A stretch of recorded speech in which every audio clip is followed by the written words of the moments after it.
தமிழ்நாட்டில் நடக்காத ஒரு மோசமான ஒரு நிகழ்வு.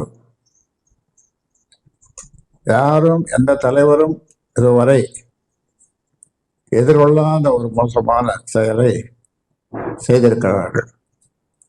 அதாவது இங்கே நான் உட்கார்ந்திருக்கிற இடத்தை சுற்றி பங்கு வைத்திருக்கிறார்கள். அதாவது என்ன சொல்றது, ஒட்டு கேட்கும் கருவி வைத்திருக்கிறார்கள். அதை நாங்கள் கண்டுபிடித்து காவல்துறையிடம் ஒப்படைத்திருக்கிறோம். அந்த கருவி இங்கிலாந்தில் வாங்கப்பட்டதாக சொல்லப்படுகிறது. இங்கிலாந்திலோ அல்லது பெங்களூரில் கூட கிடைக்குமா. 10 நாளைக்கு ஒரு முறை அதை சார்ஜ் பண்ணணுமா. 10 நாளைக்கு ஒரு முறை. அது யார் வைத்தார்கள், எதற்காக வைத்தார்கள் என்பது இன்னும் பெரிய கேள்விக்குறியாக இருக்கிறது. ஆமா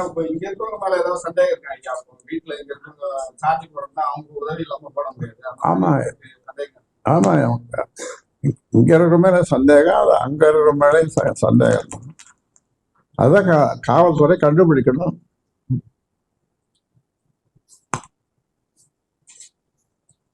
தனியார் துப்புரியும் நிறுவனம் ஆய்வு. ஆமா, அதுல கண்டிப்பா சொல்லியிருப்பாங்க யார் வச்சாங்க. ஐயா தாராளமா சொல்றாங்க. சைபர் கிரைம் சொல்லணும். இல்ல, சைபர் கிரைம்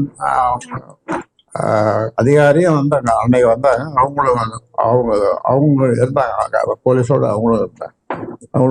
அவங்களும் அரெஸ்ட் பண்ணிட்டு இருக்காங்க. சைபர் கிரைம், போலீஸ் எல்லாமே அரெஸ்ட் பண்றாங்க. ஆனா எனக்கு தெரியும் யார் வச்சாங்க போனாங்கன்றதெல்லாம் தெரியும். இங்க கூட வச்சாங்க, எதற்காக வச்சாங்கன்றதெல்லாம் கூட தெரியும். ஆனால் இந்த சூழல்ல அந்த இன்வெஸ்டிகேஷன் பாதிக்கப்படும், அவங்க புலனாய்வு பாதிக்கப்படும் என்பதனால இப்பொழுது நான் சொல்ல விரும்பவில்லை. அடுத்த வியாழக்கிழமை நிச்சயமாக அதில் முன்னேற்றம் ஏற்படும். இதுவரை என் வாழ்நாளில், இல்லை மற்ற தலைவர்களுடைய வாழ்நாளில் இப்படிப்பட்ட ஒரு அசிங்கமான செயல், மோசமான செயல், கொடூரமான செயல் நடந்திருக்க கூடாது. ஆனால் நடந்து விட்டது. செய்திகளை உடனுக்குடன் தெரிந்து கொள்ள கீழ்கண்ட கேபிள் மற்றும் டிடிஹெச் நெட்வொர்க்குகளில் எம்நாடு செய்தி தொலைக்காட்சியை காணுங்கள். பாதகம் செய்பவரை கண்டால் நாம் பயம் கொள்ளலாகாது பாப்பா. மோதி மிதித்து விடு பாப்பா, அவர் முகத்தில் உமிழ்ந்து விடு பாப்பா. அண்மை செய்திகளை உடனுக்குடன் தெரிந்து கொள்ள இணைந்திருங்கள் எம்நாடு தொலைக்காட்சியுடன்.